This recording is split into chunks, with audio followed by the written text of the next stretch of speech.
നമ്മുടെ വിനായകൻ ചേട്ടൻ, സിനിമാ നടൻ വിനായകൻ ചേട്ടൻ യേശുദാസിനോട് മാപ്പ് പറയണമെന്ന് കുറച്ച് എന്താ പറയുക, ജാതി വിഴുങ്ങികൾ ഇവിടെ കിടന്ന് കളിക്കുന്നുണ്ട്.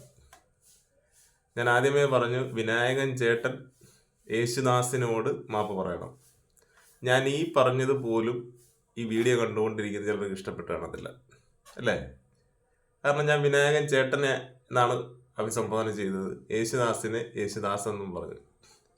ഇനി ഞാൻ വേറൊരു കാര്യം ഞാൻ പറയാം. ഞാനൊരു കൊല്ലംകാരനാണ്. അപ്പോൾ ഞാൻ കൊല്ലംകാരനാണെന്നും പറഞ്ഞിട്ട് വടക്കൻ ജില്ലകളിലുള്ള കുറച്ച് ആൾക്കാരുടെ ഇടയിലേക്ക് ചെല്ലുകയാണ്. എങ്ങനെയായിരിക്കും എന്നെ നിങ്ങൾ കാണുക?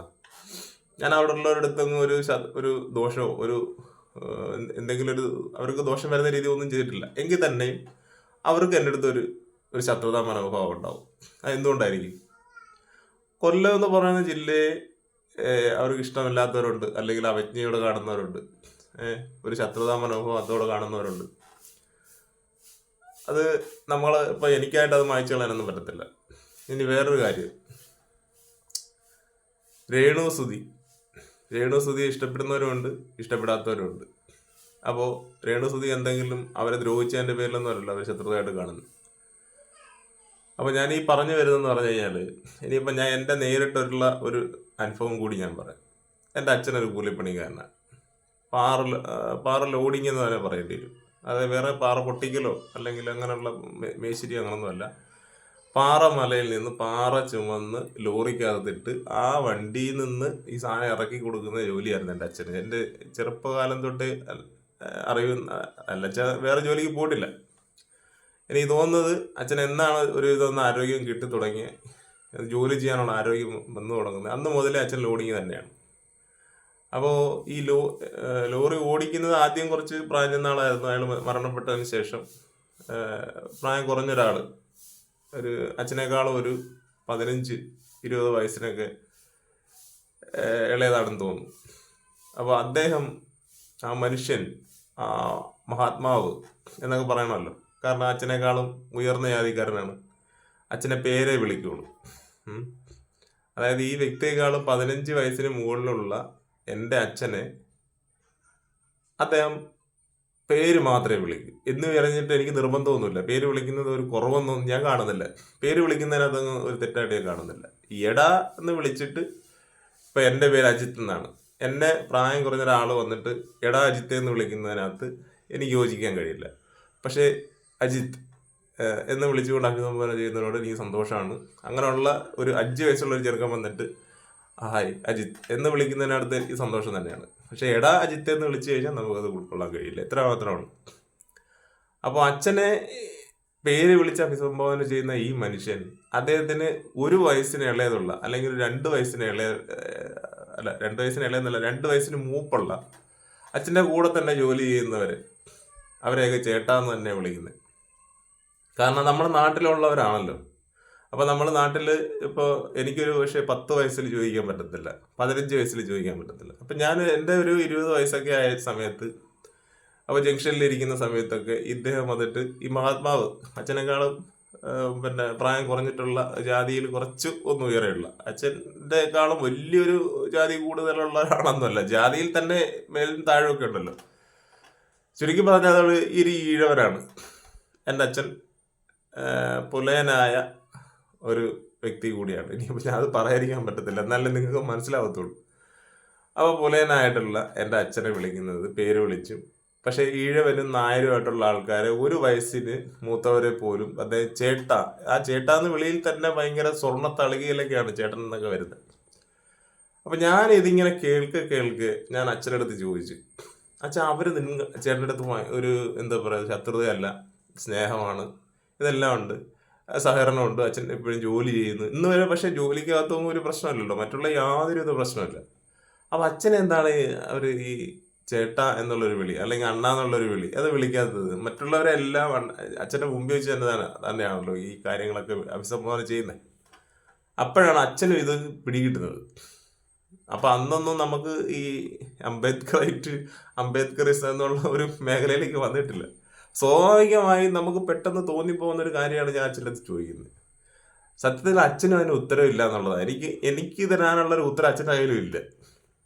അപ്പം ഞാനിത് പറയാനുള്ള കാരണം, വിനായകനെ ഇപ്പോൾ ഒരു പക്ഷേ വിനായകൻ യേശുദാസിനെ തെറി വിളിച്ചില്ല എന്ന് തന്നെ വെച്ചു. ഈ കേരളത്തിലുള്ള എല്ലാവരും വിനായകനെ അങ്ങ് ചേട്ടാന്നും അല്ലെങ്കിൽ രാജാവെന്നും മഹാത്മാവെന്നും, ഇപ്പം സിനിമാ നടൻ മോഹൻലാലിന് കൊടുക്കുന്ന പട്ടാഭിഷേകമൊന്നും വിനായകന് കൊടുക്കത്തില്ല. വിനായകൻ ഇനി ഇവിടെ എന്തൊക്കെ കാണിച്ചെന്ന് പറഞ്ഞാലും വിനായകൻ ഒരു സ്ഥാനം ഇവിടെ കൊടുത്തിട്ടുണ്ട്. ഞാൻ ഈ പറയുന്നത് കേരളത്തിലുള്ള എല്ലാവരെയും ഉദ്ദേശിച്ചിട്ടല്ല.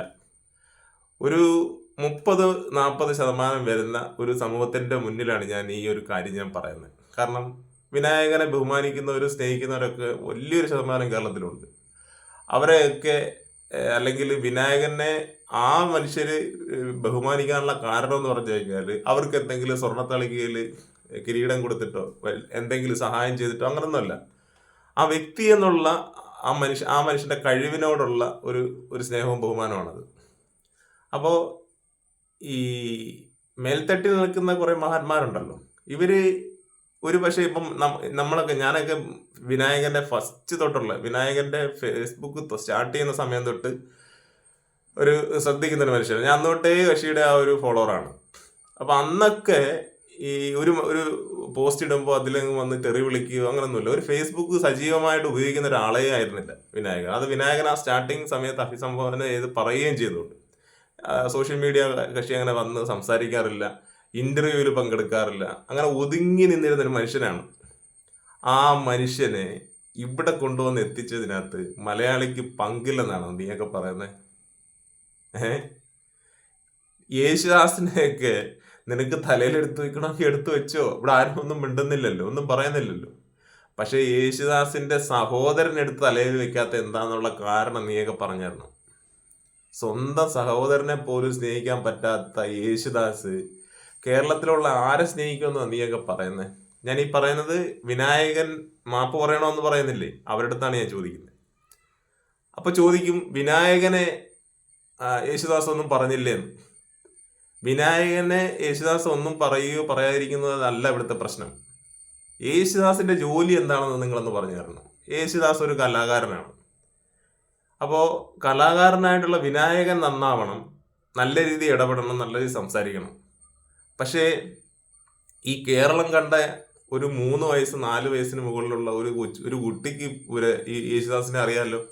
അപ്പൊ യേശുദാസ് സ്വന്തം സഹോദരനോട് കാണിക്കുന്ന പ്രവൃത്തി എങ്ങനെയാണെന്ന് അറിയുന്ന ഒരു കുട്ടി, ഒരു വിദ്യാർത്ഥിയാണെന്നിരിക്കട്ടെ, ആ വ്യക്തി എങ്ങനെയായിരിക്കും സ്വന്തം സഹോദരനോട് എങ്ങനെയായിരിക്കും പെരുമാറുക? നിങ്ങൾ കാണിക്കുന്നതാണല്ലോ അവരും കാണുന്നത്. വേടനെ ഇവിടെ ഉപദേശിക്കുന്നുണ്ടല്ലോ. വേടൻ ആ രീതിയിൽ കാണിച്ചു കഴിഞ്ഞാൽ ഇവിടുത്തെ ഭാവി തലമുറ എന്താണ്? അത് കണ്ടു പഠിക്കത്തില്ലേ എന്ന് ചോദിച്ച സംഭവമാണ് നിങ്ങളാണ് ഇത് ആലോചിക്കേണ്ടത്.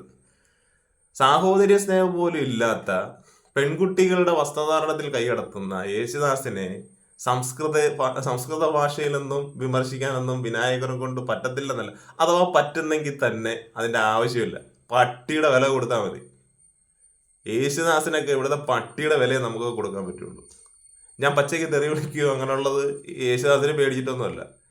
ഈ ഫേസ്ബുക്ക് പേജിനകത്ത് കുറച്ച് പെൺകുട്ടികളായാലും അമ്മമാരായാലും ഇവരൊക്കെ ഇത് കാണുന്നുണ്ട്. പക്ഷേ തെറി വിളിക്കണം എന്ന് തോന്നുന്നവർ തെറി വിളിക്കുന്നതിനകത്ത് ഞാൻ അവരെ അംഗീകരിച്ച് തലയിൽ കൊണ്ട് നടക്കുന്നതല്ല. അങ്ങനെ തോന്നുന്നതിനകത്ത് എന്താണ് അവരെ തെറ്റ് പറയാൻ പറ്റുന്നില്ല. എങ്ങനെയാണ് അവരെ തെറ്റുകുറ്റ ചുമത്തി അവരെ ഒരു അകത്തി നിർത്തുന്നത്? ഇപ്പൊ വിനായകനെയാണല്ലോ നീയൊക്കെ അകറ്റി നിർത്തിയിരിക്കുന്നത്. വിനായകനെ എങ്ങനെയാണ് കുറ്റം പറയാൻ പറ്റുന്നത്? വിനായകന്റെ ക്യാരക്ടർ അറിയാവുന്നവർക്കറിയാം. നേരെ വാ നേരെ പോ, അതാണ് വിനായകൻ. അല്ലാതെ വിനായകന്റെ സിനിമയ്ക്ക് കാശ് കിട്ടാനും വിനായകന്റെ സിനിമ വളർത്താനും വിനായകന്റെ സിനിമ തിയേറ്ററിൽ ഓടാനും വേണ്ടി അടയ ചക്കരയെന്നൊന്നും പറഞ്ഞൊന്നും വിനായകൻ വരത്തില്ല. അവിടെയാണ് നിനക്കൊക്കെ തെറ്റുന്നത്. യേശുദാസ് എന്തുകൊണ്ട് മലയാള സിനിമയെയും മലയാള സിനിമാ ലോകത്തെയും ആരാധകരെയൊക്കെ മുന്നിൽ വന്ന് നിന്ന് അറച്ചം പുറഞ്ചം അങ്ങ് സ്നേഹിക്കുക? എന്തിനാ സ്നേഹിക്കുന്ന? അവന്റെ സമൂഹത്തോട് വല്ല പ്രതിബദ്ധത ഉണ്ടായിട്ടൊന്നും അല്ല. അവന്റെ പാട്ടുകളും അവന്റെ സിനിമയും എല്ലാത്തിനെയും പ്രോത്സാഹിപ്പിച്ച് ഈ ഫീൽഡിൽ അവൻ അടിയുറച്ച് നിൽക്കണം. അത് മാത്രമാണ് അവന്റെ ലക്ഷ്യം. അതിനു വേണ്ടി അവൻ ഭയങ്കരമായിട്ട് തേനൊലിപ്പും പിന്നെ പാലൊഴിപ്പീരും എല്ലാ പൂക്കണ്ണീരും കാണും ഇവിടെ. അപ്പൊ അതൊക്കെ ഇവന്റെ സ്വഭാവമാണെന്നൊന്നും നീയൊക്കെ നമുക്ക് പറഞ്ഞു തരേണ്ട കാര്യമൊന്നുമില്ല. യേശുദാസ് നമ്പർ 1 കൂതറയാണെന്നുള്ളത് നമുക്ക് എല്ലാവർക്കും അറിയാം. പക്ഷെ ഇടപെടേണ്ട ഇടത്ത് ഇപ്പം വേണുഗോപാലാണല്ലോ വന്ന് നിന്ന് മെഴുകിയിട്ട് പോയത്. വേണുഗോപാലിന്റെ അടുത്ത് നല്ല രീതിയിൽ പ്രവർത്തിച്ചിട്ടുണ്ടാവും. പക്ഷെ ആ വേണുഗോപാലിന്റെ അടുത്ത് പ്രവർത്തിച്ചതിന്റെ ഒരു 50% സ്വന്തം സഹോദരന്റെ അടുത്ത് കാണിക്കണം. അതാണ് റിയൽ ക്യാരക്ടർ എന്ന് പറയുന്നത്. ബിഗ് ബോസിനകത്ത് ഈ യേശുദാസിനെ കൊണ്ടിട്ട് മത്സരാർത്ഥിയായിട്ട് നിർത്തി കഴിഞ്ഞാൽ ഫസ്റ്റ് ദിവസം തന്നെ യേശുദാസിനെ വാരിയെടുത്ത് ഭിത്തിയിലടിക്കും അനത്തെ കണ്ടസ്റ്റന്റ്, സംശയമില്ല.